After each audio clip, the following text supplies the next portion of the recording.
Good evening, NASCAR fans. We're back for week 2 of the DFS NASCAR season here. We got another triple header weekend. We had another couple exciting races with the truck race last night. And then we had both races, the truck race and the Xfinity race this afternoon. Austin Hill absolutely dominated this race. It ended about a half an hour ago. The Xfinity race came down to that last restart. It looked like it was going to be close with Justin Allgaier. It ended up being Austin Hill, absolutely dominated. We talked about that in chat in the pre-show. I talked about it in the preview show as well in terms of looking for dominator points here at Atlanta. We're going to discuss that a little bit as we get into the Cup Series here. As I'm sitting in front of this beautiful picture from last spring's Atlanta race where we had Kyle Busch, Ryan Blaney, and Daniel Suarez come to the line with Daniel Suarez. I think it was like 0.03 of a second over Blaney, and then Kyle Busch ended up third in that race. Amazing racing so far. Personally, I have really enjoyed watching this new Atlanta racing. I think it's been awesome. It's a little bit of a hybrid. You look at Daytona, Talladega, those kind of drafting style super speedways versus what we have in Atlanta over the last 3 years, 6 races. It's a little bit of a hybrid because, like I said in the preview video before on the YouTube channel, is that we are looking for a little bit more in terms of dominators here. We're going to touch on that a little bit. I touched on it a little bit in the preview show, but I did add some stuff after the preview show to the sheet that we're going to talk about on the track history tab as well. We're going to go over some of our top picks. We're going to go over the qualifying order. We're going to look at the DK fantasy matrix. We're going to look at some bets, outright bets for the race as well. And yeah, please feel free to join in anytime. Throw out some questions, FanDuel, DraftKings, betting, you name it, and I will answer all those questions for you. Not sure. I haven't heard from Dane. I'm not sure if he's going to pop in like he did last week. But if you have any questions for Dane, make sure to get into our Discord or hit him up, RedStag007 on Twitter. You can ask him some questions there as well. And if you're looking for a copy of our cheat sheets, our weekly cheat sheets, where we've got our cores, we've got our skeleton lineups, we've got our Discord, we've got NASCAR news channels, everything to keep you up to date throughout the weekend, you can jump over to our Patreon. I'm going to post that link right now. And you can grab a NASCAR package or an all sports package. We've got about 10 different sports going on right now. 4 different coaches in our Discord chat covering all 10 of those sports. We've got MLB coming up really soon as well, so stay tuned for that. But yeah, without further ado, let's get into the race here. I'm just going to bring the sheet up. So as we see, the qualifying is in as of this morning. So let's go ahead and look at that. We got Ryan Blaney on the pole here. We've got I talked about his track history, so not surprising to see him up front. And in terms of looking at dominators, he may be one that we want to look at now. In terms of the dominator, kind of like the Austin Hill, he's really dominated all of those races so far at Atlanta, except for the one. But as you can see here, Ryan Blaney, 2nd and 3rd in the 2 races last year, 9th, 7th, and 5th, and 3 before that. He's got the best average finish over the last 2 races outside of Daniel Suarez. He's got laps led. He's got the best average finish over the last, the 6 races that they've had here at the new configuration for Atlanta as well. So he is a driver we're going to want to pay attention to and possibly think of as a dominator for this race. I think Joey Logano kind of fits that bill as well. He won the fall race in Atlanta here last year. He won in 2023 in the spring race as well. He's led the most laps out of any driver since the reconfiguration here in Atlanta. So both of those drivers I would probably consider as guys that I'm looking for to get out front and dominate. Another reason for that is not just the Fords, but Team Penske itself has been excellent at the super speedway / drafting tracks working together. They're one of the best teams out there in terms of working together at these tracks. So looking at those two, you could see them flip-flop in terms of who's going to lead throughout this race. Before we get into any other drivers here, I talked about it in the intro here that with the track history tab, we went over this during the preview video earlier in the week, but I'm going to go over it here again. I've added some stuff. So what you're going to see here for each of the 6 races are some green highlights on the left side. Now, anyone that's highlighted in green on the left side in their name is drivers who are starting top 5 in the race. And what I'm trying to do here is kind of look at, from a dominator perspective, where the laps led and how many laps led came from those first 5 starting positions. And the driver who's highlighted in the dark green here, Michael McDowell, and with all the other 5 races as well, that is the driver that started on the pole. So as you can see here, both races last year, Michael McDowell started on the pole in both of them. He led 30 and 27 laps respectively in those 2 races. Going back a little bit more, we've got Eric Almirola. He led 46. Joey Logano in 2023 in that spring race led 140, absolutely dominant, kind of a Austin Hill type domination in that race. And then the 2022 races, Chase Elliott did the same thing. He led 96 laps in that race, won from the pole. And then also Chase Briscoe in that very first Atlanta race, he only led 5. So outside of that very first race, the pole winner of the race, starting on the front row, has led at least 27 or more laps in each race, and twice, including that Chase Elliott and Joey Logano, led 96 and 140 laps. So it is possible. Those dominators. The other thing on here for those races, I will scroll back to the start here, and we're going to scroll down a little bit, is what I looked at: the total laps led by drivers started in the top 5, how many laps were in the race, and the percentage of laps that those top 5 drivers led. And as you can see here, we had 58% of the laps led by drivers started in the top 5.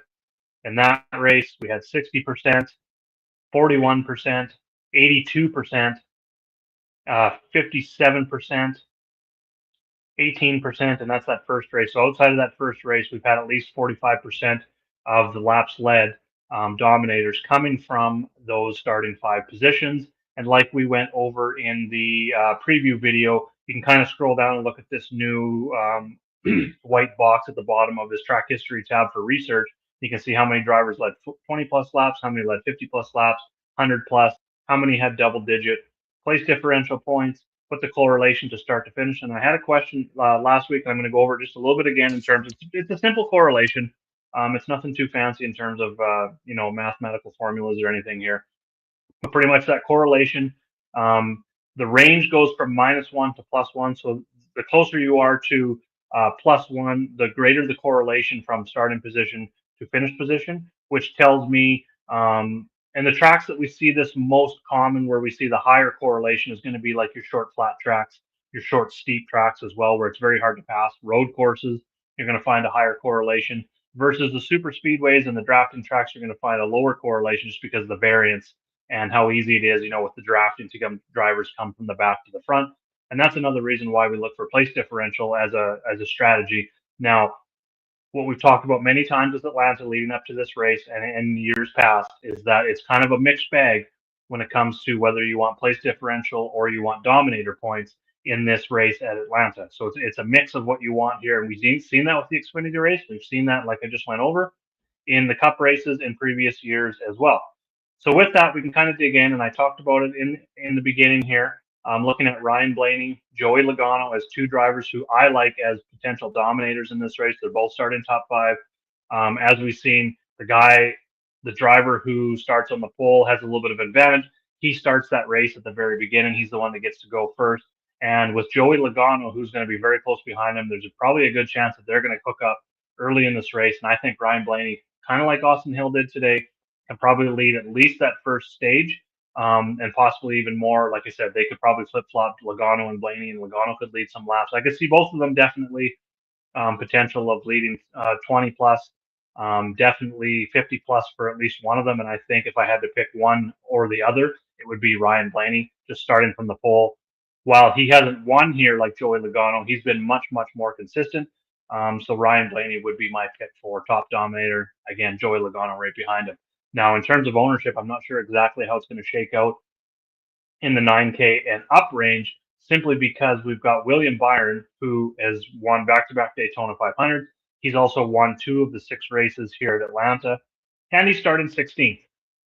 He's the only driver 10K, but it makes sense of what I just said.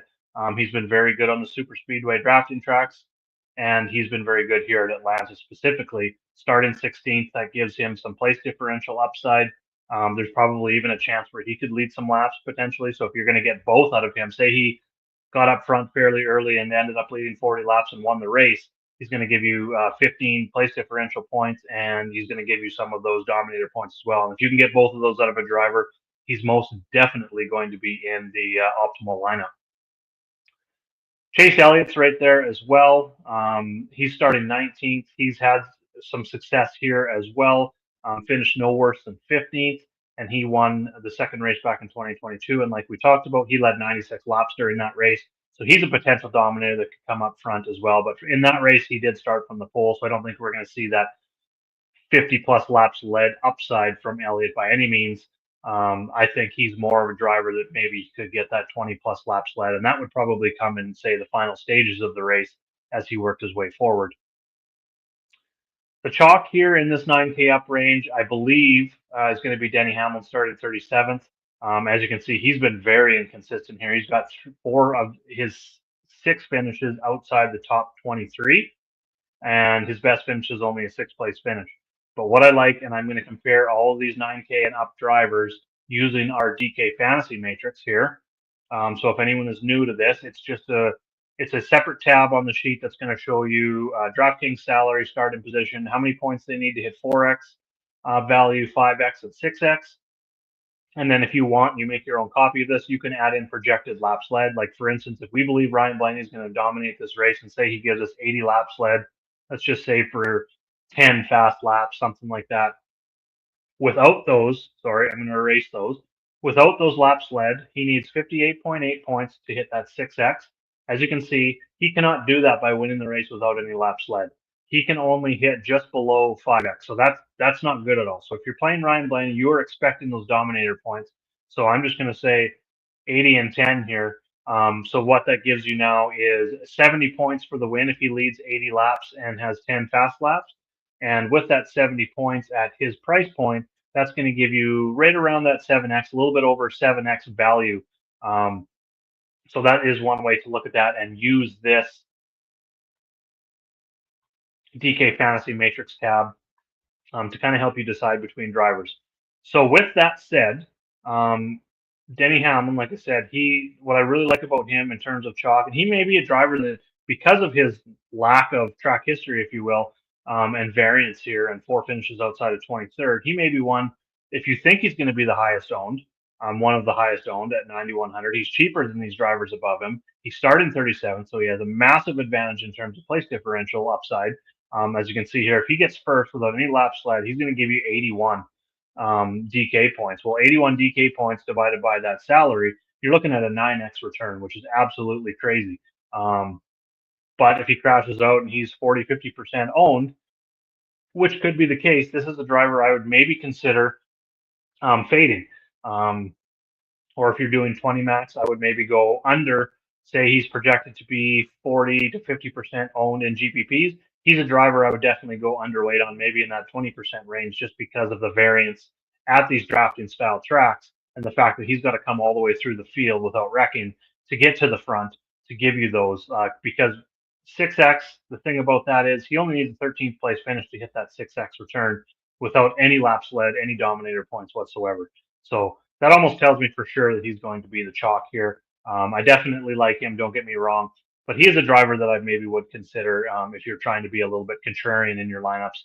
And if I was going to do that, maybe you want to go with Ryan Blaney, who you think maybe dominate the whole entire race, and then mix him in with another one. So maybe like a Blaney and Byron or some Blaney and Elliott or something, rather than using Denny Hamlin in those lineups. But if you're using Denny Hamlin, you could mix him with another one of these top guys, but it all depends on your strategy and which way you're going about it, how many lineups you're building, what kind of contest you're in.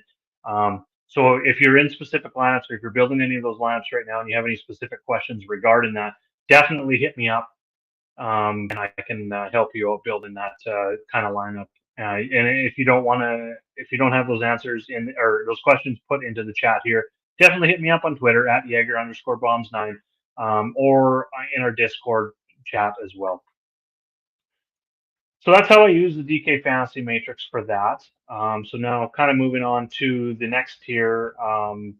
Not really into Cindric starting second. Now these next 3 drivers, Cindric, Kyle Busch, Chris Buescher, not really interested in them unless you feel that they are going to be dominators. If you don't feel they're going to be dominators, they aren't drivers that I'm going to be using. I don't feel they are. Maybe Chris Buescher on FanDuel because he's only 8,500, but he just doesn't really have the track history. Starting 8th, we're kind of looking at least a top 5. on FanDuel because finish position's a little bit more. Finish position and laps completed is a little bit more because your place differential is only worth half a point over there. So it makes a little bit more sense to use either of those three drivers, to be honest, over on FanDuel. But for me, I'm kind of off all those three because up here I really do like. And if I was ranking this top tier without playing the contrarian game and just ranking it from just say a single entry perspective, it would be Denny Hamlin starting 37th. Obviously, he's sixth in salary starting 37th, and no one else is starting outside the top 20. And then it would be William Byron starting 16th. I do like Ryan Blaney a lot. I think he kind of fits in there number 3 for me. I think he's going to get those dominator points and at least finish top 5. And if he finishes those, go back to the DK Fantasy Matrix for a second. If he was to lead those 80 laps and not win the race, you're only needing a 6th place finish for him to get that 6x. If he gives you 50 laps led, you're now needing like a 2nd place finish for him to hit that 6x. So I definitely like him. And then Chase Elliott rounding out my favorites in that 9K plus range. Jumping down into that 8K range, if I'm not really into those guys. Kyle Larson, I just can't with he's got 5 of his 6 finishes finishing outside the top 30. He has just really not liked this new configuration here in Atlanta. Maybe that has him a little bit lower owned, and maybe that's a guy you pivot away Denny Hamlin down to Kyle Larson. That's a little bit too contrarian for me. But that's definitely an option there for you as well. I think Christopher Bell, Daniel Suarez is number 1 in my model. Like we talked about in the preview video that I did earlier this week, he's finished 2nd, 1st, 2nd, 6th, and 4th in 5 of his 6 races. He's been awesome here in that Trackhouse 99 car, and he's only 8,100, starting 29th. He's going to be super chalky. Christopher Bell's not going to be far behind him. He hasn't been as consistent, but he has shown top 5 upside. Top 5 at 8,200, starting 32nd is going to give you a lot of points. So those are 2 drivers that are going to be chalky in that 8,000 range. Again, like I said, if you're looking to pivot away from those guys and maybe get away from the ownership, play a little bit more of the contrarian game, Kyle Larson or Bubba Wallace right above them, kind of in that same price range, maybe even down to Chase Briscoe here, starting 25th. He's another driver that hasn't had a whole lot of success here at the new configuration in Atlanta. Tyler Reddick would probably be the one that I would go to if you're looking to go a little bit cheaper to pivot away. He's got 6th and 5th in 2 of his last 4. But as you can see with a lot of drivers in this, let's say mid 7K to 9K range, there's a lot of inconsistency and a lot of finishes outside that top 30 from this range of drivers. I'm kind of looking at drivers that have maybe figured it out and a little bit more consistent at this track. If you're looking at cash games for sure, again, when it comes to the variance at these drafting tracks, there's a little bit less variance at Atlanta versus your Talladegas and your Daytonas. But definitely more GPP plays when it comes to these guys that just maybe haven't figured it out or just really don't enjoy this Atlanta. Because you do have to steer. Obviously, you're steering on there all the time, but a little bit more control in the corners. You can't just go full out around these corners. It's a little bit tighter, a 1.5-mile track versus a 2.5-mile track of Daytona and Atlanta. More chalk here down in the mid 7K range with Ross Chastain, Ricky Stenhouse. I prefer Chastain. The model likes Stenhouse a little bit more. Both have actually been pretty good here. Chastain has 13th or better in 5 of his 6 races. Stenhouse has 2 top 10s and 4 finishes of 17th or better in his last 4. So do have some consistency in there. Ross Chastain has led laps here. I believe he's 3rd or 4th in terms of overall lap sled, 5th in terms of overall lap sled at the new configuration in Atlanta. I don't think he's going to be a dominator by any means. Any of these guys started outside the top 30 with the laps, in that 260, 266 range.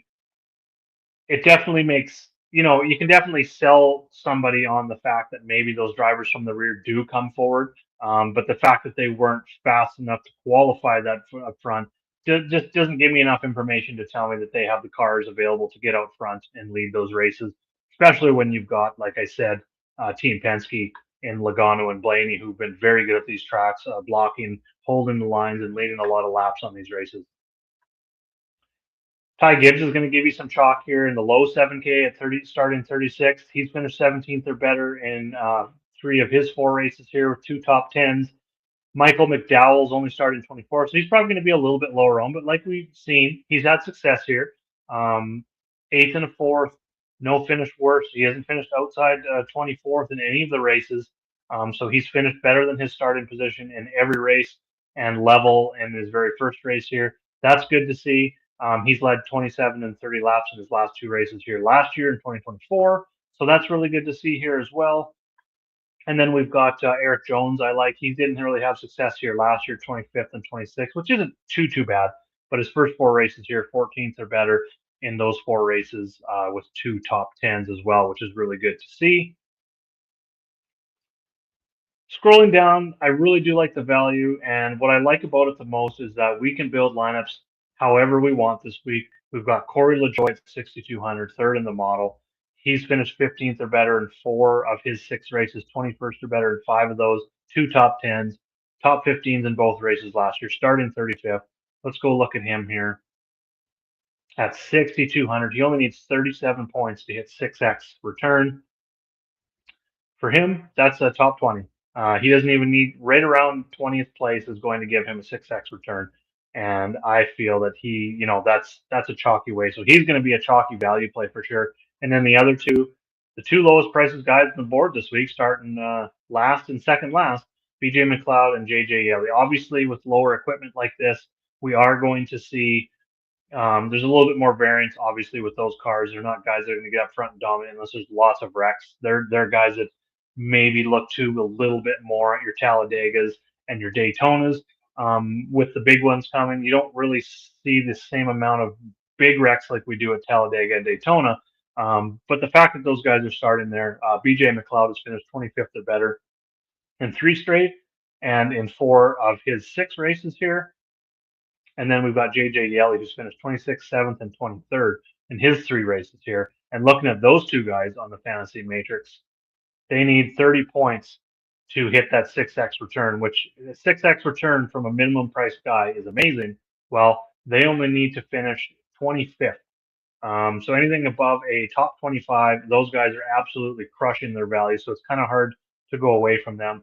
And I wouldn't, if I'm building 20 max with those guys, or a 20 max build on DraftKings, for instance, I'm probably only going to use them together, maybe in one, maybe two lineups tops. Otherwise, I'm probably going to be splitting them in the lineups. I'm looking for a min price guy when I'm doing like a stars and scrubs. Like for instance, if we go, I don't have the screen up here, but if we go, let's just say William Byron, Denny Hamlin, and you want a dominator in there with Ryan Blaney, you can do that very easily and just go throw, let's just say JJ Yeley, Corey LaJoie as value in there. You've now got three guys starting outside of 35th. You've got a dominator in Ryan Blaney. You've got William Byron, who's been awesome at the track. And now with those three guys, 9,100 for Hamlin, and we've got 98 for Blaney, 10,000 for Byron, and then we've got the minimum price Yeley and Corey LaJoie at 6,200. That leaves us with 9,900.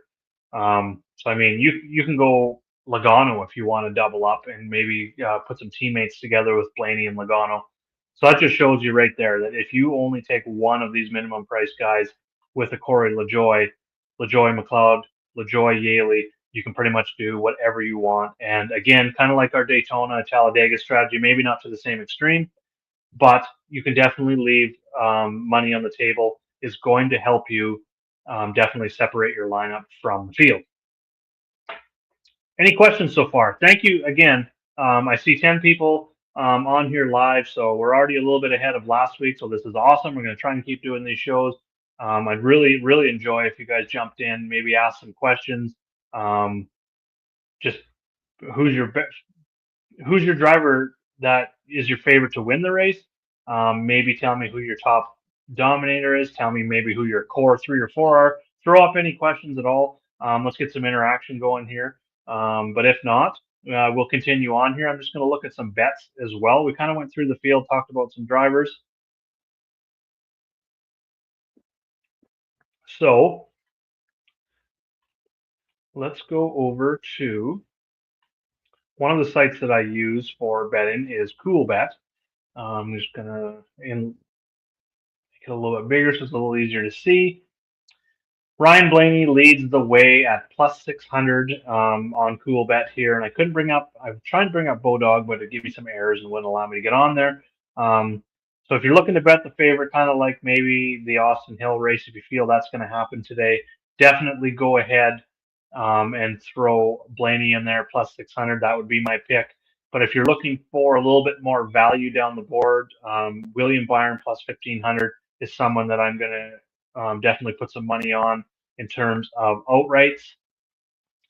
I mean, Daniel Suarez makes sense at plus 1,800 with his track record here. It was very close for him to get that win last year. So maybe he's someone that I would maybe look at that top three podium finish at plus 500 as well. Both of those bets there for Suarez. If you want to take some shots, I don't mind Ross Chastain plus 2,000. I probably haven't really seen a whole lot of long shots, if you will. So I'm probably not going to go much lower than that. But I definitely like. Oh, thank you very much. I really appreciate that. Thanks for tuning in. Um, I'm really working on adding more, like I did to the track history tab this week, and kind of looking at the pole winners and how many laps they led. I'm just looking at different information like that every week, trying to put it together for different track types to just kind of have as much information out there as possible to help people make decisions when playing DFS, betting, season long fantasy, anything at all. So if you've got any suggestions, definitely hit me up in the chat here, in the comments after the show, on Twitter, in Discord, and I will try and do my best to try and fit in anything that's going to help you guys out with our cheat sheets.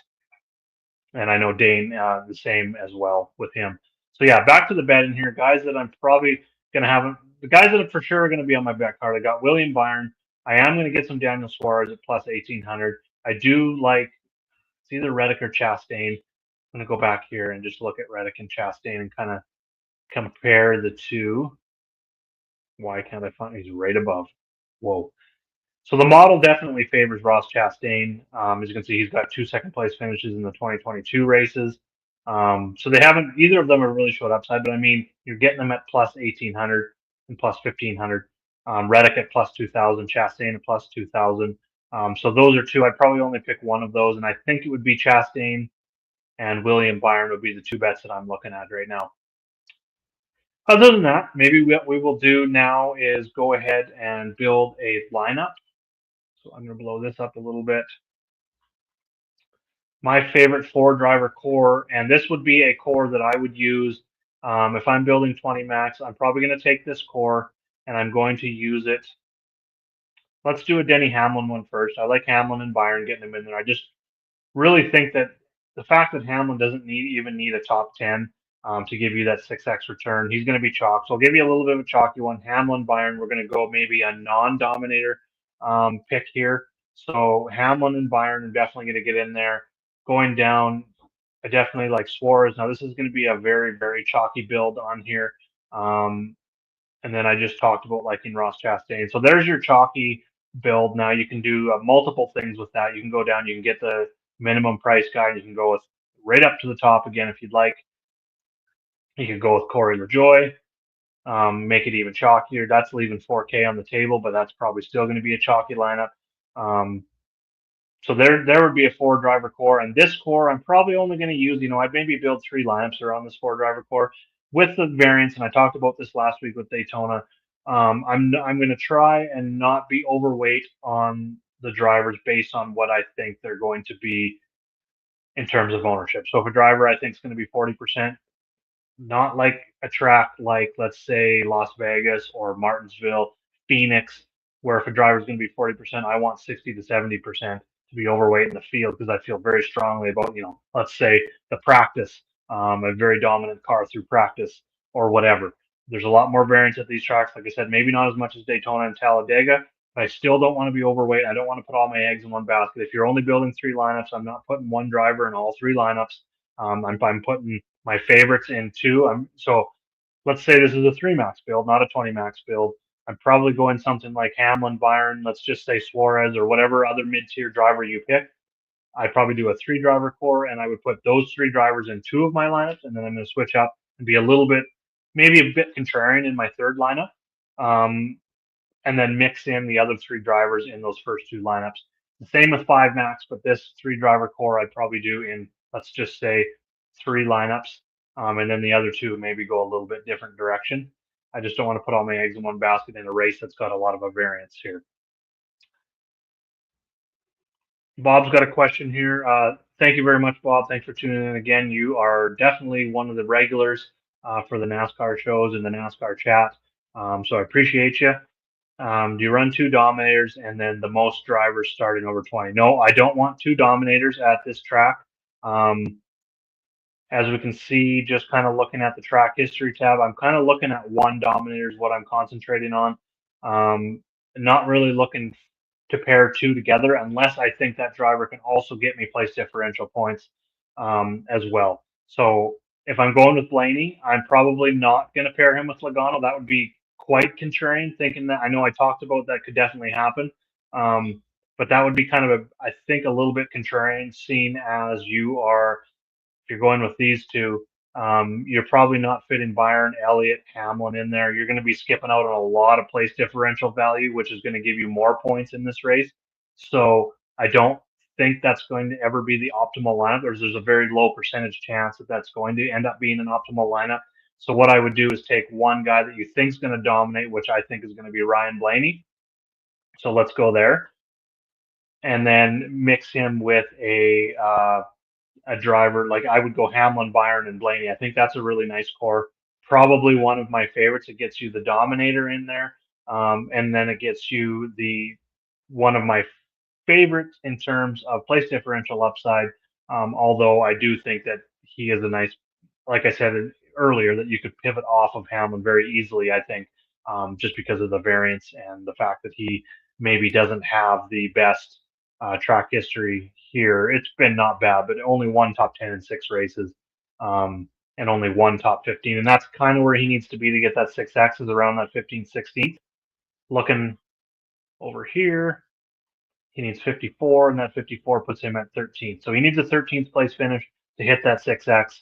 And if he doesn't, he's almost definitely not going to be in the optimal lineup. So it does make sense to maybe fade Hamlin in a contrarian style lineup. So let's just go ahead and do that. Let's go Blaney, Byron. I don't know. You could probably go down a little bit. You could go, let's say, Suarez. He's going to be higher owned too, but I think because he's a little bit cheaper, he's going to give you a little bit better chance of getting that value. He's got the track history here. And 20 Stang, I'll get to you in just a second with that question. It's a really good question. But if I'm fading Hamlin, I might even leave a little bit extra money on the table just because it's going to be double contrarian. Maybe go up to, you get Christopher Bell in there. You could go Briscoe, Tyler Reddick. You're leaving quite a bit of money on the table when you start getting away from that. Like I'm already leaving 7,700 left over.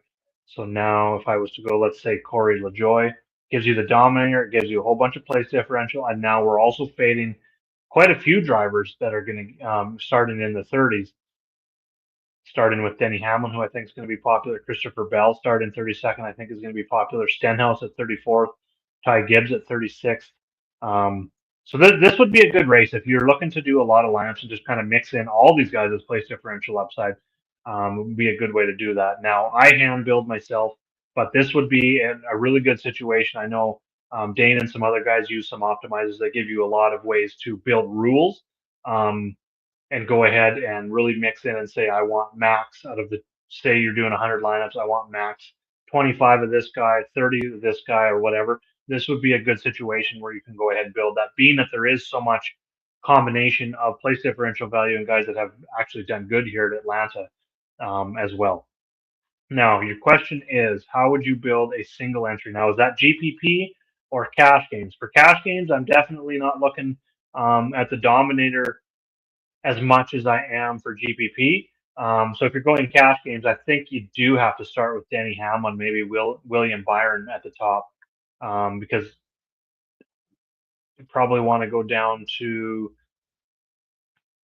say, Corey LaJoie. So I guess what I'm getting at here is for if it's cash games, I'm definitely looking at the place differential upside. Gives you a little bit higher of a floor versus upside. With the upside, you are GPP upside. You're looking at maybe that contrarian aspect because you're trying to win and you don't want to really be splitting with about 450 of your friends. So that's where maybe getting away from Denny Hamlin, even just getting away from one of these super chalky place differential guys and kind of looking at in the teams. And Dane said this last week with Daytona is instead of going with the guys starting outside of 30th, go from the guys that are starting maybe 15th to 20th.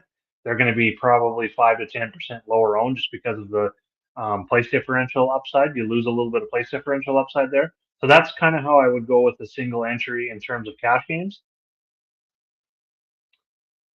Yeah, other than that, thank you guys for tuning in. I went a little bit over. I try to keep these shows kind of in that 20 to 30-minute range, unless it's just being flooded with questions. Then I'll definitely stick around. I want to keep it as short as possible. Doing these shows on Saturday night, we're going to have a lot of people rewatching it on Sunday morning. I want to make it as quick as possible to kind of fly through, get the information, build your lineups, and get ready for the race on Sunday. So if there's no other questions, again, I've got all my picks up. The top targets tab, Dane will have his up here as well. I've got my rankings for all three tiers and exposures. They're up on the members only sheet, so make sure to check that out for anyone that's a member. And again, if you're not a member and you want to join our team, head over to patreon.com. That link is in the chat. I'm going to post it. It's right at the top of the chat here, but you'll also find it in the description of the video here as well. And you can get in and grab a NASCAR package or an all sports package and join our winning team. Get in, join the discussion on Sunday morning as we lead up to the race. And then, yeah, we can all share on it together, share on the success together. Thank you again, and see you next week.